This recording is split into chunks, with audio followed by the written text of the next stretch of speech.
Week 2 of college football was super exciting for the group of five. We saw a number of big time matchups. We saw some electric matchups, and we saw a team that continues to be at the top of this group of teams continue their winning ways. We're going to take a look at the week 2 games, look at the results, talk about our biggest takeaways from that week. We'll also look ahead to week 3 for this group of conferences. We'll start with the Friday night game, Louisville and James Madison.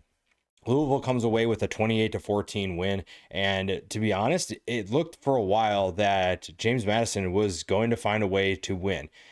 I think that they played very well for the most part. They're obviously late in the game. The Cardinals produced a couple of big plays. Isaac Brown obviously was contained for so long. He breaks off a big touchdown run, and that kind of was what did it in for this team. And when you look at James Madison and how they are able to keep Louisville in check, they were being disruptive, something they kind of struggled with in week 1. They were getting to Miller Moss. They were taking away this rushing attack that the Louisville Cardinals have one of the best rushing attacks in college football. Outside of that big run by Isaac Brown, they didn't really do anything. So if there's one thing to take away from this game is that James Madison's defense is going to be a problem for a lot of teams. And you can make an argument that that's the best offense they'll face all year. Now, there are some good offenses that they're still going to face, but the Cardinals have one of the most electric running backs in college football. And outside of that one play, he looked anything but.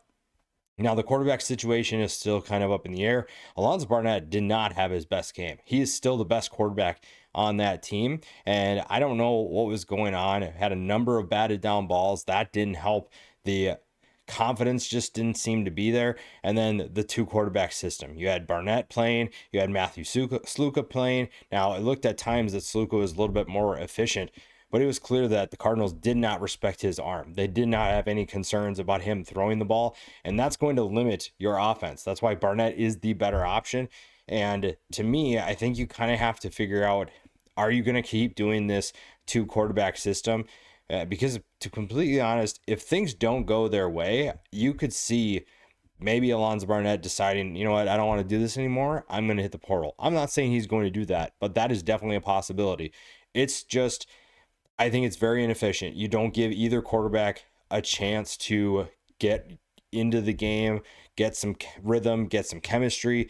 And for Alonzo Barnett, I think that's a big part of his game. He's going to be a better passer. He needs to be able to hit his receivers. He also is going to be a runner as well. I think that he needs to have more time, more reps than Sluka does. I think Sluka can be kind of a package guy, a guy that you bring in every once in a while, and you're really not going to do a ton in the passing game. I think that right now, that is something they have to sort out. It's obviously early in the season, but if you're James Madison, that is a quarterback situation that has to sort itself out before you're going to make a true run at the college football playoff.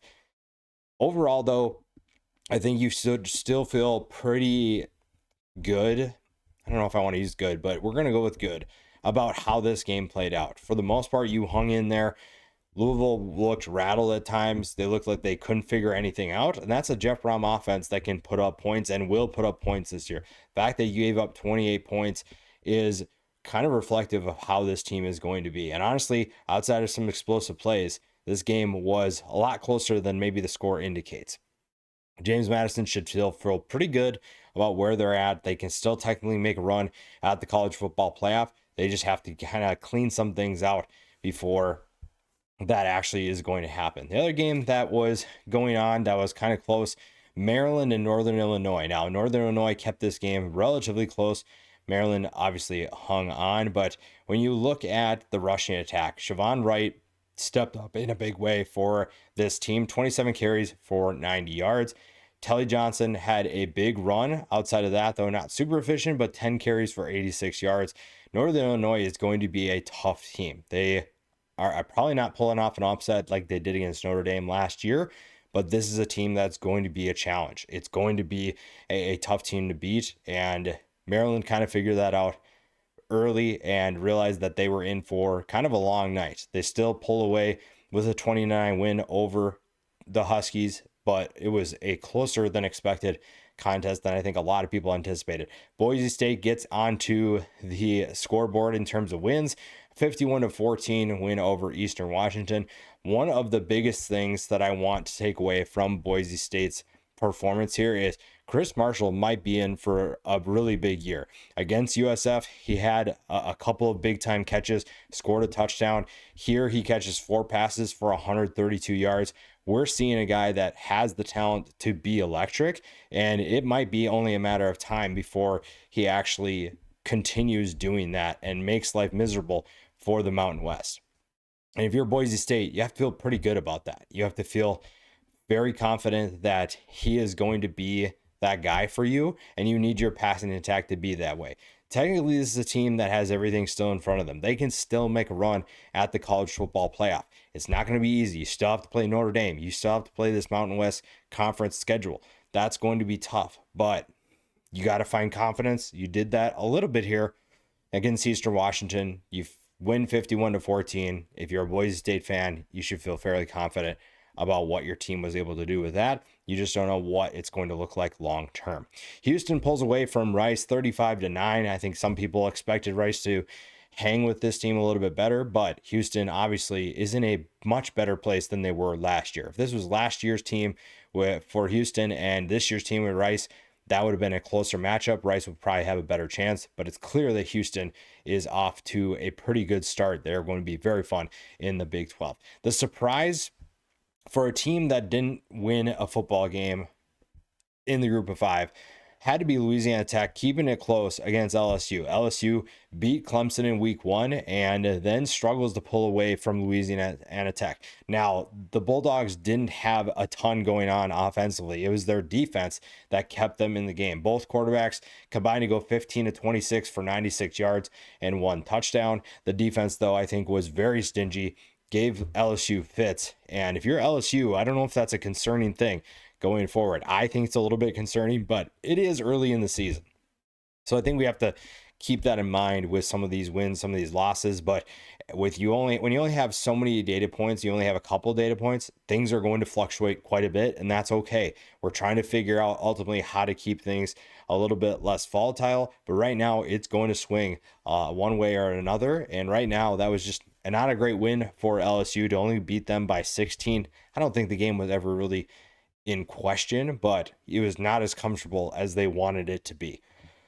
Kind of in the same boat, but a little bit different, a little bit more comfortable, was Texas beating San Jose State 38-7. I think that Arch Manning had his moments, but did not look comfortable. And you have to tip your cap to the Spartans defense. They did everything they could to throw him off, and ultimately, obviously, it wasn't enough. Now, Walker Yeaget had a long day, 21 of 42 for 188 yards. Part of it had to do with Texas has such a good defense that he didn't have a ton of time to throw. Now, this is going to be a passing attack that should be really fun. As long as Walker Yeaget has time to throw, he should be able to settle in. Now, you got to figure out how he's going to reduce the interceptions, because so far he has 3 picks on the year. That's not a good start. I think that his performance against Central Michigan was disappointing. This one was about as expected. Now you have to find ways to bounce back. Scholes looked really good. Danny Scudero is going to be one of the most difficult wide receivers to cover in college football, and that bodes well for a team that, even though they lost this game and they're off to an 0-2 start, still could be really fun as long as they're able to kind of turn things around. Another close game. Clemson only beats Troy 27-16. Troy was up 16-3 at halftime. That's right. Troy, team went 4-8 last year, was up 16-3 against Clemson. Clemson needed a second half comeback to win, and that is, I don't really know what to take of that on the Troy side. Was it just Clemson struggling, or is Troy better than we expect?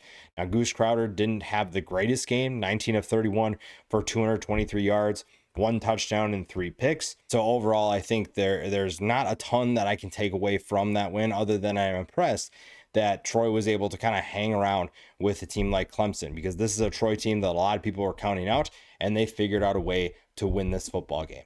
The big one that everybody's been talking about, USF, South Florida, whichever one we're going with now, beats Florida 18-16 on the road in the swamp. They find a way to get the job done. And this is coming with a missed field goal late in the game. They get the ball back. A spitting penalty keeps the game alive.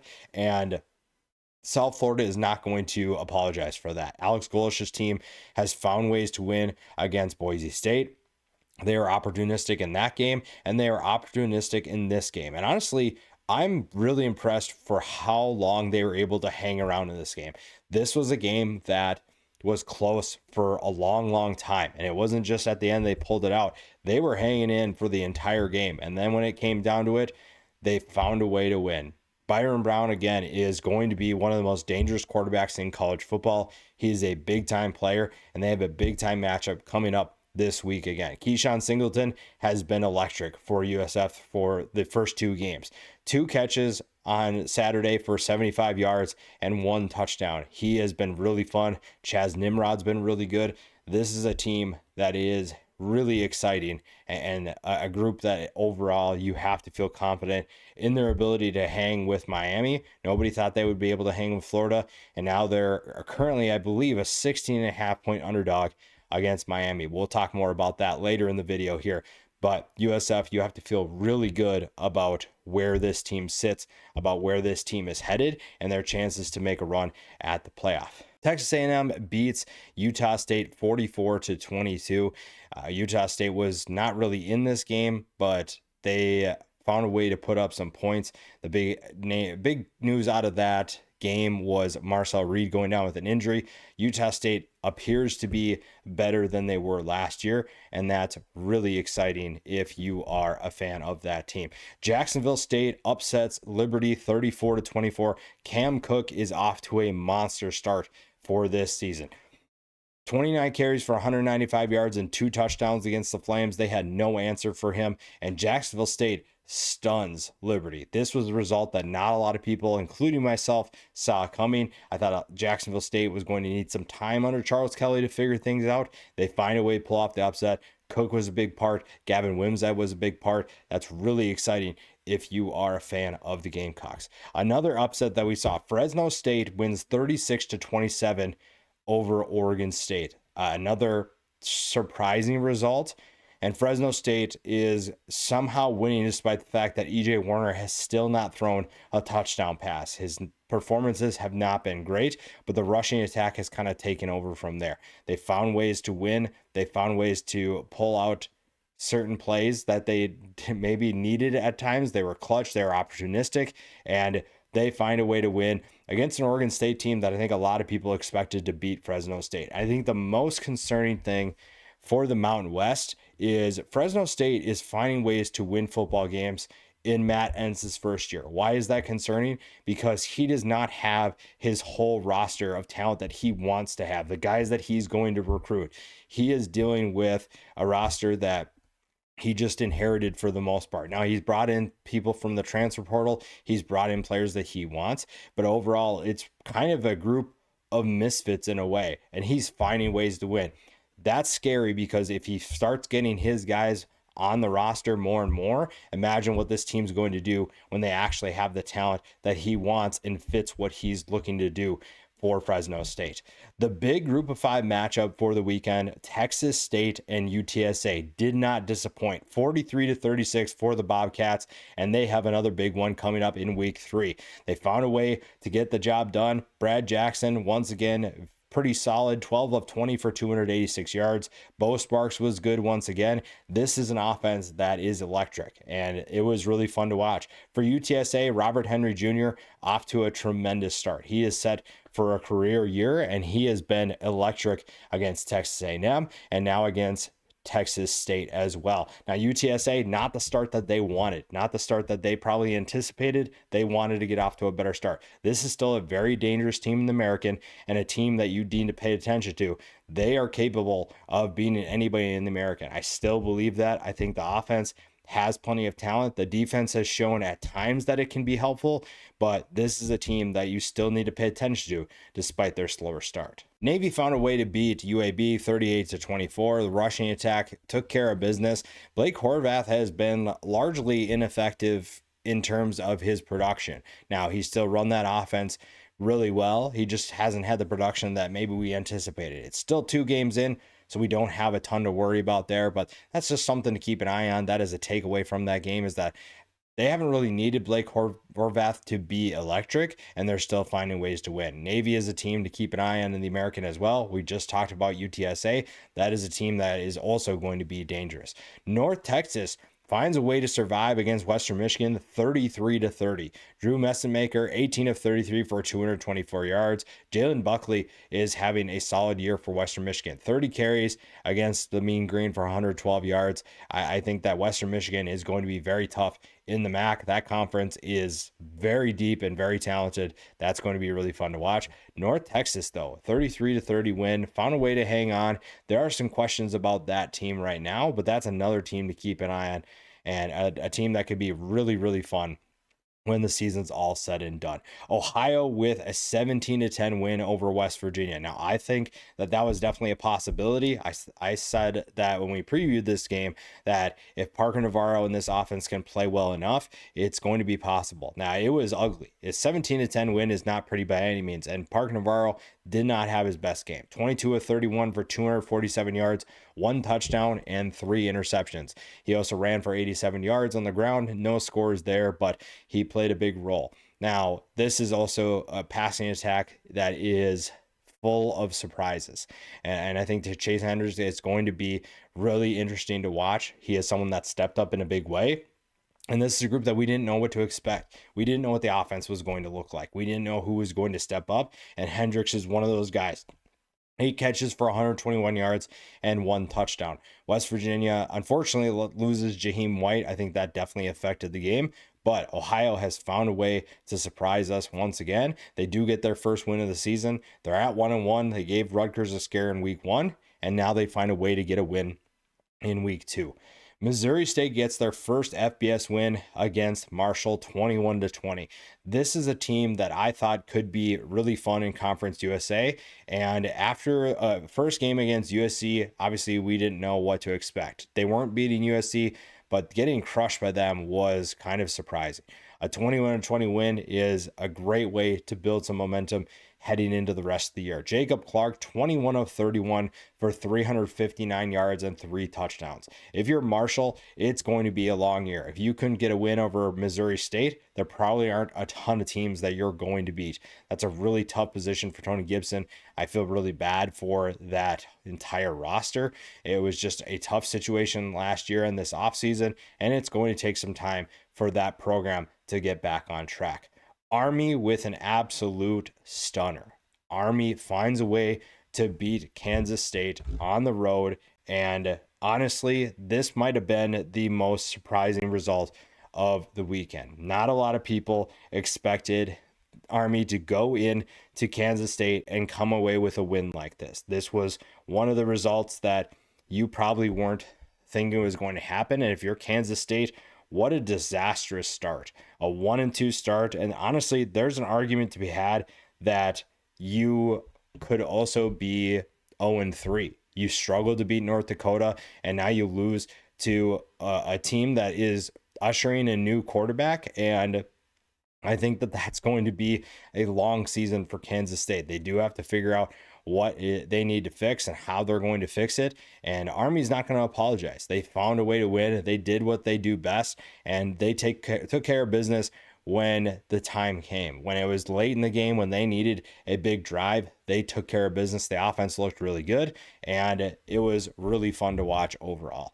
Toledo with a big win over Western Kentucky. I thought that Western Kentucky could keep this one a little closer, but clearly they did not have an answer for Chip Trayanum. And we talked about this coming into the year with Toledo. Chip Trayanum is a guy that I thought could have a big year for the Rockets. He was a former Arizona State player who went to Ohio State and played running back, played linebacker, chose to come to Toledo to play running back, and clearly that decision has paid off. 14 carries for 163 yards and 2 touchdowns. Like I said, Western Kentucky did not have an answer. And that's kind of, I won't say it's surprising, because when you look at what Sam Houston was able to do running the football, you knew that anybody that can run the football against Western Kentucky could have success. Sam Houston did that in week 0, and Toledo took that formula and just made it even better. Maverick McIver, 23 of 38 for 235 yards and 2 touchdowns. Memphis finds a way to beat Georgia State 38-16. Brendan Lewis looked fairly solid. TJ Finley did play for Georgia State, which was very interesting. Memphis, I think, has some things to still sort out, but a solid win for them there. Tulane survives against South Alabama 33-31. Jake Retzlaff looked okay. I think that kind of goes into the decision for next week. South Alabama kept things close, just couldn't get the job done. Devin Wiesen, 8 catches for 152 yards and 2 touchdowns. UNLV upsets UCLA 30-23. Anthony Calandria, 15-21 for 203 yards and 3 touchdowns. This is a team that just finds ways to win. They continue winning, and that's really exciting if you're a Rebels fan. For UCLA, I think the talent level is just not there. Nico Iamaleava clearly is a solid quarterback. I think that he's playing fairly well. It's just that he doesn't have time to throw. He doesn't have time to make plays. And that's something that we saw against UNLV. But if you're Dan Mullen, you feel very confident about the direction your program is headed. Your team is gaining a lot of confidence with these wins, even if they've been ugly or if they've been close. They're finding ways to win. New Mexico State beats Tulsa. I don't think that's really a huge result, but I don't think a lot of people expected them to be able to beat Tulsa. Dominic Richardson for Tulsa, though, a guy that we talked about coming into the year, could have a big year. So far, he's off to a great start. Washington State beats San Diego State 36-13. Not really the best performance by San Diego State. Things were a little bit closer. I think that they had opportunities to make plays, and then Washington State pulls away late. And then the final game we'll talk about from week 2, Hawaii with a 37-20 win over Sam Houston. Micah Alejado did not play. We saw the backup Luke Weaver, and it appeared to be just fine, this offense. Papeli Ashlock, 7 catches for 125 yards and 2 touchdowns. He is off to a strong start for the Rainbow Warriors. Sam Houston still going through a quarterback battle, if you will, trying to figure out who's going to be that guy. And the Bearcats are going to have kind of a longer season if they don't figure some of those things out. But we kind of knew that coming into the year. What was your most surprising result? I'm very curious how you felt this went for the group of 5. A very interesting week for different games, and there were a lot of good results, a lot of good games to watch. We learned quite a bit about a few different teams, and we're kind of starting to see some things sort itself out. But now let's dive into week 3. Let's look ahead at some news, as well as look ahead at some of the big matchups coming up. Now, one of the biggest things that we learned was Jason Henderson, the Old Dominion linebacker, is retiring. That's really disappointing. He tore his ACL, MCL, and a couple other things, I believe, a couple of years ago.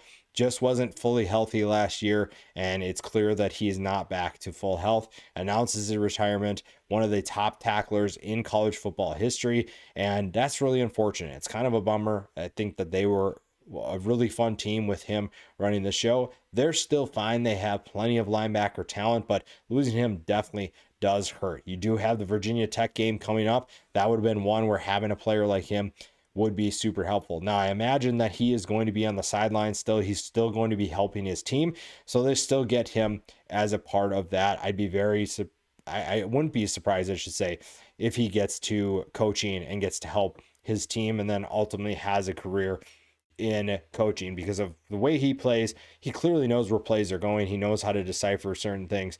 That's really exciting if you're an Old Dominion fan. USF obviously has the big one. Can they pull off another upset this weekend? They face Miami. They're currently 16.5-point underdogs.